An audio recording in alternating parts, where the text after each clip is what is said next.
So in this in this episode of AI in construction, I'm going to talk with Thiago Da Costa. He's the CEO of DataGrid. Thiago's been doing some amazing things in construction and beyond, as we'll hear. So I thought today I'd have him kick it off with a little intro, talk a bit about what DataGrid does, but they actually sit in an interesting place in the stack. So they're not just an application; they can empower other applications. Something I'm hopefully getting right, and we're going to hear more about that.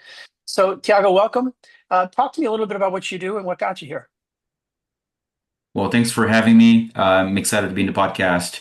So my background is initially in physics and then manufacturing. I have built a manufacturing solution on the cloud and been part of a couple acquisitions. Worked at Autodesk for several years, built out their whole data and some of their AI strategy, and then left to build DataGrid. DataGrid is an AI, is an agentic AI product for the built world, for heavy industries. And what we do is we make all of these tasks that people don't like doing, we make them make the AI execute. So we view the AI as an execution tool rather than a tool for searching things or just finding documents. So there's the librarian type of AI that finds stuff, and we're building the project manager, the one that does stuff. There's a lot in that, so let's dig in a little bit. I like your distinction between the sort of chatbot, RAG solution that you're seeing out there, where you can automate for sure the searching and retrieval of things. And what you're talking about is the next step that everyone was promising in 2024, and here we are a little bit later. I know you guys were doing this in 2024, but models have gotten better. We've learned more, and the industry is just a little more ready for it. How do you talk to me a little bit about what sorts of things you guys find you're automating, and what are people using it for? Yeah, there's really three main things that we're seeing that are valuable in construction right now. The compare workflows, we call them, like search, find, and compare, where you need to compare documents, either documents to specifications, or you need to compare historical records to what you're trying to do now. Those workflows are useful. They start off as being a little bit more agentic than just a pure RAG. And then you have the next level from there, which is like multimodal task execution.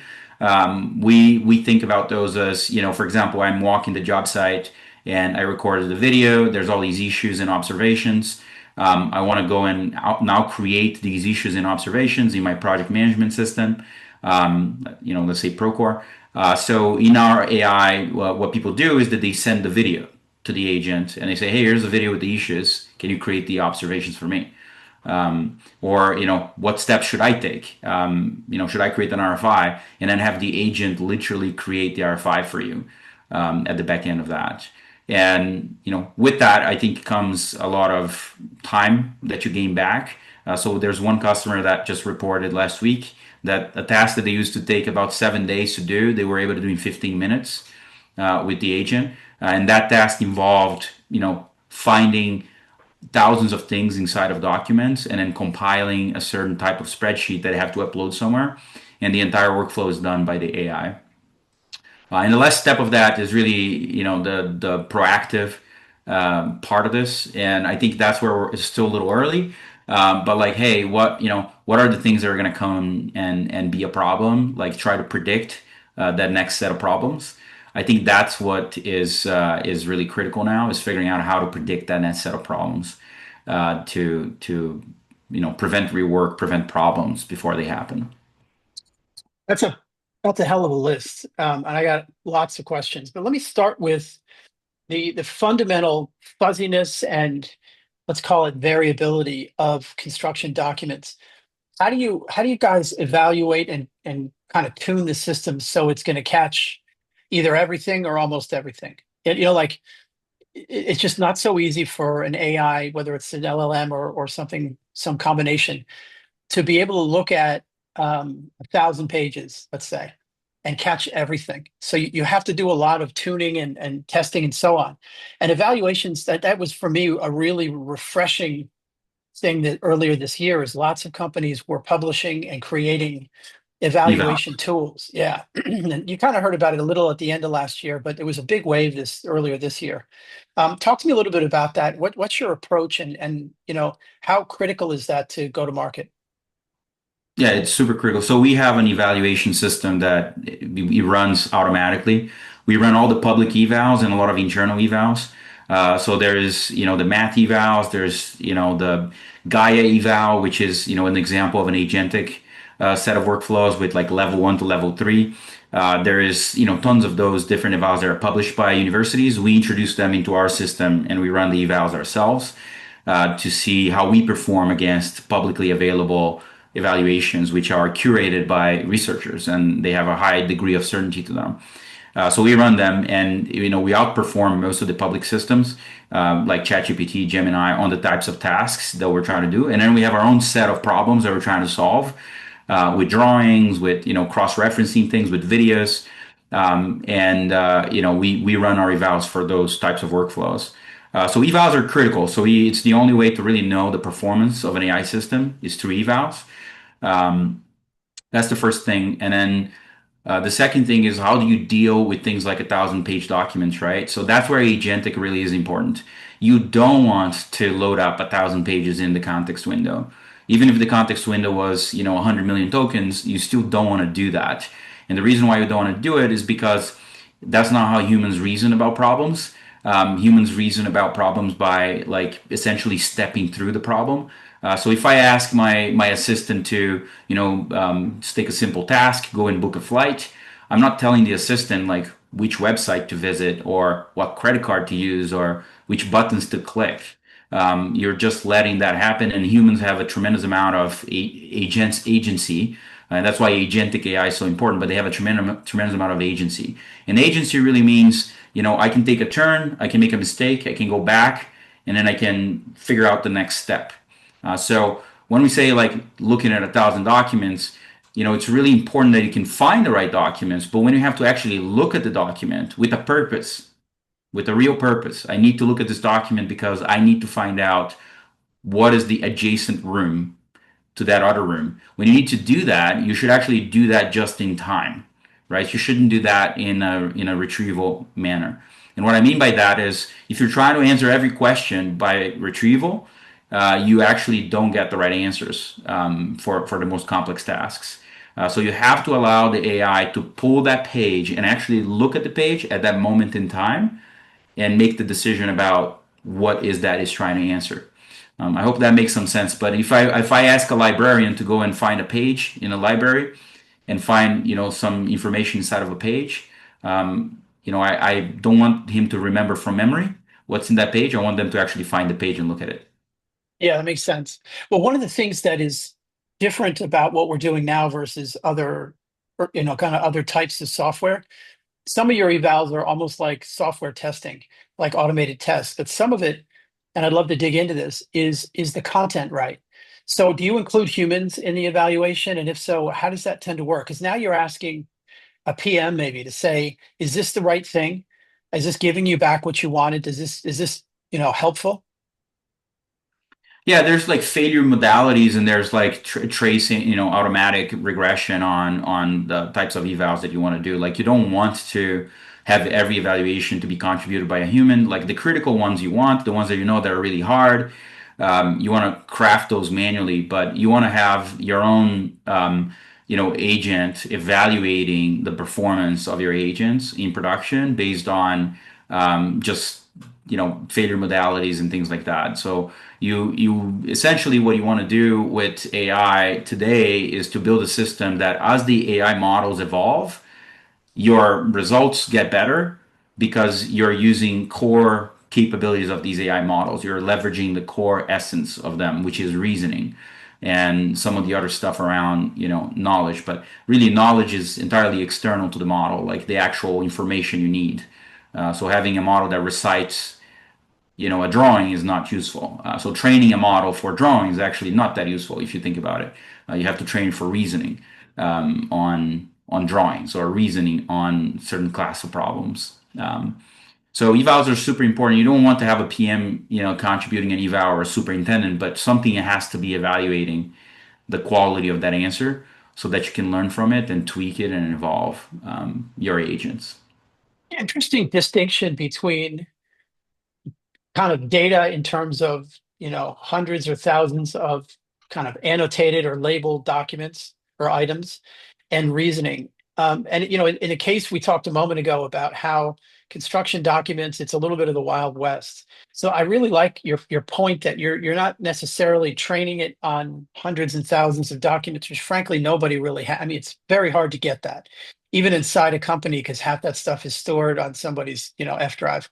Um, Talk to me a little bit about the value of reasoning and how that solves problems that pure data realistically couldn't, because you just can't get this, you can't get enough of the same document, and then you're going to overfit. In fact, let's start with overfitting. You explain a little bit about what that word means? Yeah, overfitting is when the model is trained to execute a task, and he sees enough of that same data that he fits perfectly to the data. So it's overfitted to the data, so it doesn't generalize. So generalization is when I show something that's black and white, and then the model says, okay, I know what's black, I know what's white. And if I do that enough, and I now show red, and it cannot identify red because it only seen black and white. So that's really the problem. Overfitting. If you train it to look at dogs and cats, it can only tell you dogs and cats. It cannot tell you what the rabbit is. So you have to train with the right data mixture, and be careful to not overfit the models, so that they're good and generalizable.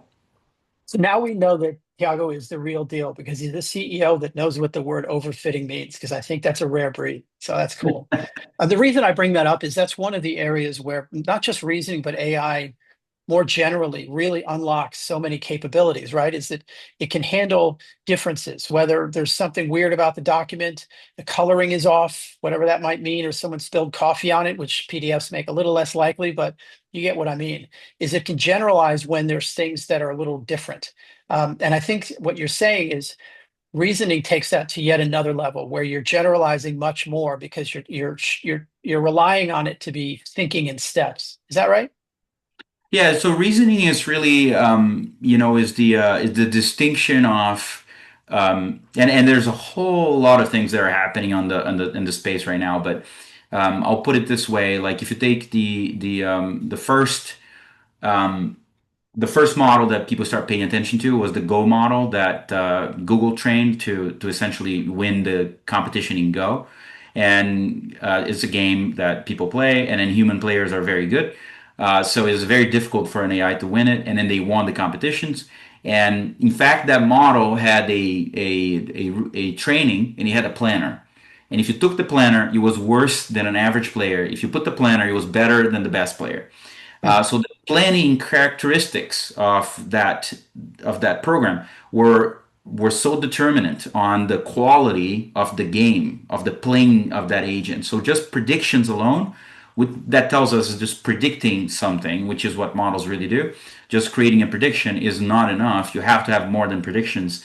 You have to have the ability to, and if you take like an LLM is like a brain in a jar, it doesn't have hands. So you want to, enable this little brain to be able to reach out to the world and do things. So the most simplistic way to look at that is like, finding a document in a knowledge store. But that is just one very small piece of what humans do. So once you start putting more things together, like what can this LLM do? Can you navigate the internet? Can it open Procore? Can it look at this drawing and can it then decide to crop the drawing to look at a certain area? Can it correlate this drawing with other drawings? If you go down that path, you start talking about like how this agent has to be able to use tools, to use hands to do things. And once you start looking at that, you start like, oh, wait on, I can't just predict. I need to actually reason about what I'm trying to do. And reasoning is very different than what we're doing here. I'm not reasoning when I'm talking to you. I'm not like truly reasoning. I'm actually just talking. And the information is just coming out of my mouth through my brain, coming up with my concepts and just delivering it. But if I have to reason about something, I have to stop and I have to think and I have to take a moment and have to take notes somewhere of like how to do this. And that's how intelligence actually works. We actually reason on paper, we reason with mathematics, we reason with all these other tools. because just predicting the next word that comes out of my mouth is not enough. So really, reasoning is the holy grail of artificial general intelligence. Is the holy grail of all these things that we're trying to do with AI. And on top of reasoning is agency, which is the ability to combine that with predictions and actually do more. There's a concept that you just hinted at that I want to pull out, and that's reinforcement learning. So people look at AI as one big bucket, and we know there's multiple buckets in there.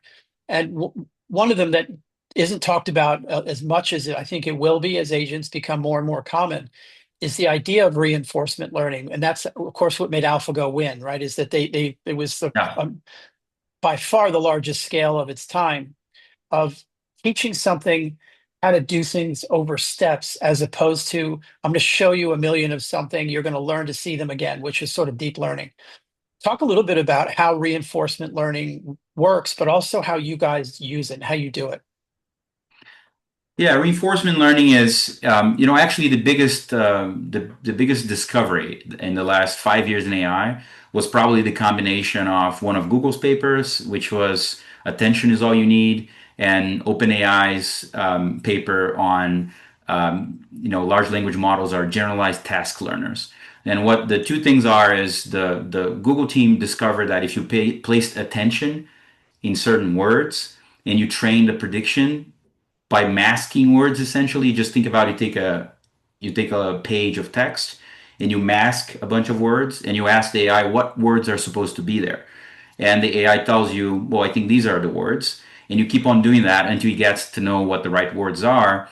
And then they found out that by starting with a completely randomized example and basically asking the AI to over and over tell you what the words are supposed to be and putting the attention in the right words, the AI was able to actually learn the fundamental of intelligence, which is some form of search, which is quite strange for a search company like Google.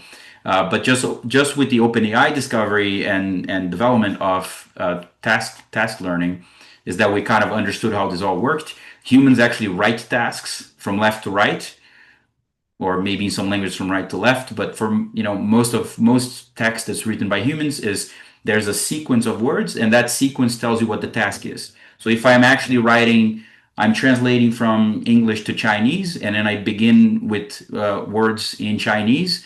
Then, if I give an AI the ability to read that and continuously reinforce the learning, it learns to do that task, the translation from English to Chinese, completely learned without any code, without any human supervision. You just show enough examples of that task, and you always label in a similar way. You say, I'm translating from English to Chinese, and here's some Chinese text. And I'm translating from Chinese to English, here's some English text. So every time you ask the I need to translate from English to Chinese, and then you give some words in English, the next likely words are going to be Chinese words. So the fact that the AI can learn to translate unsupervised from, or that an LLM model can learn to translate unsupervised, is what reinforcement learning is really all about. Reinforcement learning has a weird connotation because it's before transformers, before all these papers that I talked about. So there's some reinforcement learning that's labeling. So if you're labeling a document and you say, well, this is the label of this document, you're showing those labels. It's very old fashioned training. Like nobody's doing that anymore. Like with transformers and these new techniques, you're basically unsupervised learning. You're letting the AI figure out the relationship between these things by hiding some of the context and asking it what do you think it is, and tweaking the digital neural network, which is similar to potentially a biological neural network, to actually learn what the relationships are between the things. Um, Awesome. Well, that was probably as much theory as anybody wants to hear. I could go all day long, but and we could definitely have a good coffee. Let's talk about where you guys sit in kind of a stack, for lack of a better word. Now, obviously, someone can come straight to you and say, Tiago, I've got a problem, build it, I want to build it with your system. But actually, other companies are using it as well. So you're sitting at an interesting and pretty unusual situation where you can play the role of infrastructure and you can play the role of application. How does that, let's talk about the infrastructure side because everyone talks about applications all day long. How do you guys help companies to build things? Yeah, that's a good question. I think, let's start off on like the core like use cases for our platform, which I think are help create the understanding. But we have an AI agent that is available on the cloud, on the phone, and what people do with it is that they ask the AI to do tasks, and the AI goes and executes these tasks. So one example is somebody has a video of an issue that they found on a job site, and they send that video to the AI and ask it to create the issues, and it goes into Procore and creates the issues. Um, what we have in our as a system is connections to all these systems. We have actions, and we have this reasoning model inside of our AI that coordinates all the different tasks that the AI can do. And the main use case and the main usage is as I described is like looking at a video, looking at a daily report, doing a task that somebody doesn't want to do. And the more that somebody doesn't want to do the task, more we want to solve it with AI because those are the high value tasks, is the one that people hate doing. And that's how we see our system now. Because we built so much in terms of connections and AI, and our entire system is built on APIs, we open up these APIs that people can use to build their own products. So we have customers that essentially are tech companies, and they're using our agent to build their products. We have spent years building a really good agent with a lot of intelligence behind of a construction workflow that can be used, and it can be customized and tweaked for the workflows that people need. So we sit in this interesting place where people sometimes use us as just a tool to execute work, and at times to build their own products and platforms. Love it. Are there types of tasks that you are seeing people work with you the most? And are there some that you think maybe we're not there yet? Yeah, I think there's some of the tasks. Most of the tasks that I think are quite interesting are these like things like creating an issue from a video or like reviewing something. And if you want to see it, I can show a couple to Yeah, you. let's But do it. Let's do it. yeah, so this will be an example here. I have a video that was taken on site by a superintendent. It steps back to that time. It was that, that'll be that side of the hallway wall. So this one's just out in the middle of nowhere. That column there is exposed. That creates the top corner of the cabinet. This column. We're gonna strip this one. So you can see this video has like low quality audio. It is very confusing. I'm not showing any specific information that's available. Actually, there's an image of the drawing where the location is, and these folks are just talking about it. And I actually just gave that video to the AI and I asked it to extract the actual issue that existed in that video. And you can see what the AI did is actually came and actually found that in SLL Drama 1030K and Scene Doc, between these two rooms, there's a structured steel column that has spray applied fire resistant material, and that this isn't how it should be. It should be actually smoothed and paintable, and actually, figure out that through the video. It didn't have to get any instructions from me. I literally just say, hey, just do the thing. And he did it. So how does that work, right? So I think the first thing is, in this case here, the agent had to do a number of tasks. He actually had to extract information from the video. He had to look into my knowledge base to find the drawings, to then correlate the video to the drawings and the locations on the drawings, and then actually respond to the user explaining what this issue is. And subsequently, I asked it to create the observation in Procore, which caused the agent, I didn't have permissions to do this, but we caused the agent to actually go into Procore and actually try to create that issue for me. So that's an example of workflows that people are doing every day with our product that accelerate, reduce the amount of time that you have to spend inside of these tools typing things because you can just talk to it or send videos. Very cool. Interesting that not so long ago, prior to the attention is all you need paper. We used to see these bounding boxes for machine vision, and it was pretty clunky, and maybe it could tell that was a person. And here you are looking at something that's not even at the center of the screen. It's off to the side, and there's hands in front of it, and there's, sun is shining, and it's able to figure out what's in there, match it to something that you've already uploaded, which is important. So I think we're not saying that it read everything and got it perfect from the document that was shown, which is good, but actually it said, that looks like, in fact, that is something I've got in my document store where I can do a really good job of analyzing it and pulling out what should be there, and either cross-referencing notes that are on the drawing or possibly the specs, depending on how that worked. The other thing I want to call out, so that's amazing where we are. The other thing I want to call out is this explainability feature that you've included where people can actually see the steps it's taking. I think is this is a couple of these were pretty short in terms of the steps it took, but being able to understand what it's done, I think is really important for people to trust it and say, oh, I see what it's doing. And if it gets something wrong, it could be like, oh, I forgot to upload that drawing. You know what I mean? Like you can actually, as the operator, without having, or the user, without having a ton of understanding of what's going on under the hood, you're giving people the ability to say, to kind of gut check it themselves and make sure that what if something happened to break, or give them a response that wasn't right. Because look, that happens with everything. They can say, well, we got everything in there, or you know what, that's right, I forgot to upload the drawings. So it did its best, but it didn't have the drawings. So, it couldn't give you a good answer. I think that's really important, the explainability. And you're seeing this with the chat GPTs of the world too. Typically they're writing, Magna Carta. Like no one wants to read that stuff because it's so much. The other thing that's kind of cool in there is they're all one sentence. It's not, here's everything I did and where I was born and how I grew up. It's just saying, here's a step I took, here's a step I took, because somebody could reasonably look at those steps and course correct if something were missing. Because that happens all the time too, right? As people jump right into this, maybe they haven't uploaded everything, maybe they uploaded the wrong older documents, maybe they didn't, like just everyone's busy and they may or may not have given it all of the information it needs to do its job. So by giving people the ability, that visibility, I think it really puts some power in the user's hands without requiring they go get a PhD. Yeah.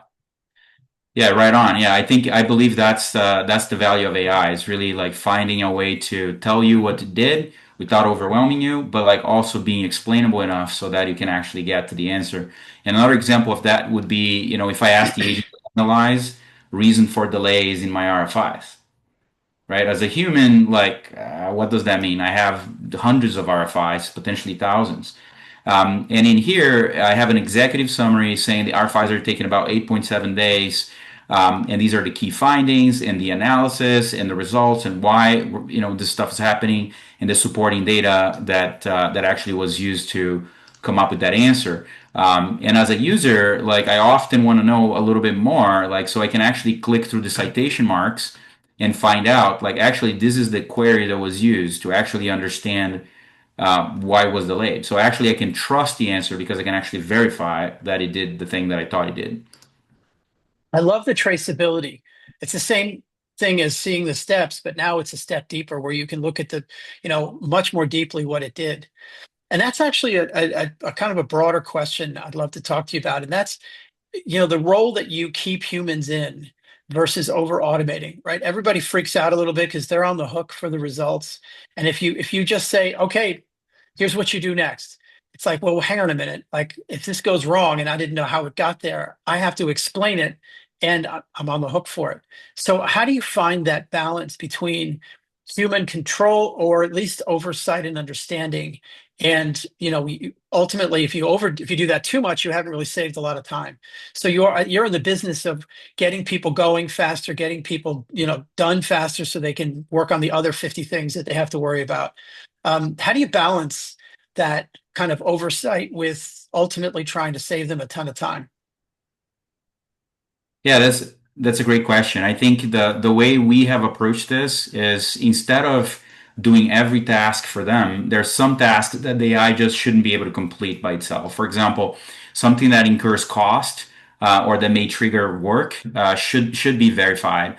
So the approach we take for that is to let the AI do as much of the work as possible, and then get the human to confirm the rest of the work. And an example of that would be over here in this RFI agent that we have. This agent actually is designed to create RFIs for me, and you can see here I just asked it to create an RFI in a project. And what it did is it actually had to go inside of this of this document, look at this drawing, and he had to find all these marks inside of the drawing, which are the actual questions that we have to ask. I didn't do it. I just asked AI to like create the RFI, and you can see it took 3 steps to do this. It actually extracted information and he found the project in Procore to create the RFI, and he's giving me the opportunity to review before he creates it. Got it. Love it. This review is, you can see it's actually listing out all of the different pages where the issues are. And I didn't have to be the one going in there and actually finding out, like, oh, okay, page 5, this is what contains, because I have to do this work anyway to Yeah. create 5. And I noticed it's editable, right? Yeah. So it's giving you, best effort. And if you wanted to add a note or you want to be able to tweak something or pull something out because maybe something was on the drawing that shouldn't be there. Because again, you just need to be robust to the reality that stuff shows up on drawings that shouldn't be there, even if it's, even if the AI is doing its job 100%, the documents are usually not doing their job 100%. So you can only, can only do as well as what you're working with. Yeah. Yeah. And also being connected to your tools, like these schedule impact options here, they are from Procore. Like we didn't come up with them. It's Yeah. actually the actual settings inside of Procore for this account with the custom fields and all this stuff.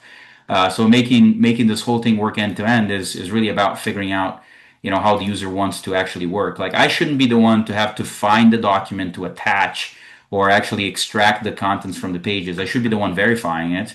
But definitely, I don't need to be the one actually copying text between a document and another platform. Yeah, that makes sense. Well, I love this, and I think we'll bring it in for a landing. I have a question for you. Why do so many people that come from a physics background do so well in technology? Because I've run into that a lot. People that go into physics and then along the way they learn how to be an engineer or certainly software engineer. But it seems to happen a lot. Yeah, I think there's certainly like just trying to get to the foundation of things just gets you to reflect and think. But yeah, it's an interesting question. But I can tell about the machine learning and AI evolution. Yeah, Everybody that I knew that studied physics is in yeah. AI now, and the Because the reason is math is easy. the It's math like, is the same. Yeah, it's the well, literal it's easy same. compared to what you guys have to do, right? I mean, gradient descent isn't exactly, calculus 5. Yeah, yeah. I think the interesting thing there is really that the math is really translatable. But if you work in physics, you eventually stumbled upon simulation, which is really the most interesting part of physics. And I think it's going to turn out, in a couple of years that we're going to figure out that the brain is just doing a simulation. And for the most activities in the brain, we're actually simulating. Intelligence is probably a form of simulation in some ways. So I think that's the connection that we haven't actually confirmed, but I think that's where we're going to land after this is all said and done. Psychologists and neuroscientists have been saying a version of that for a while. So I do think you're right. The That we don't computation, actually, yeah, well, we don't live in computational the theory of world. the mind and all We that. don't, well, we don't experience the world. We experience our predictions of it and memory. Anyway, there's a whole bunch of stuff. The fact that you can see color in your peripheral vision is one of the proofs of that because there are no color receptors outside of the middle of your eye. So anyway, I can nerd out too. Awesome. That's Well, I've loved this. Let's definitely get you back and talk a little bit more. We can dig into some of the under the hood stuff you guys have done. Love the yeah. platform. Thanks for joining me. Thank you. Thanks for having me.